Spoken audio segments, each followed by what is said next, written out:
నిన్న జరిగినటువంటి నిరుద్యోగుల ఆందోళన ఉద్యోగాల భర్తీని అడ్డుకునేందుకు కుట్ర పడుతున్నారని చెప్పేసి మనకు రేవంత్ రెడ్డి తెలియజేశారు.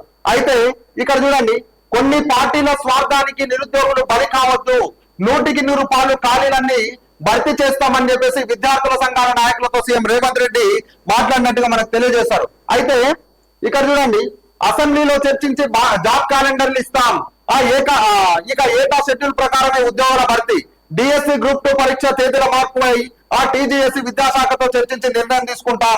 అదేవిధంగా నోటిఫికేషన్లు వచ్చిన తర్వాత నిబంధనలు మారిస్తే మొదటికే మోసం జరుగుతుంది, కోర్టులో జోక్యం, నోటిఫికేషన్లు రద్దయ్యే ప్రమాదం ఉందని సీఎం వ్యాఖ్య.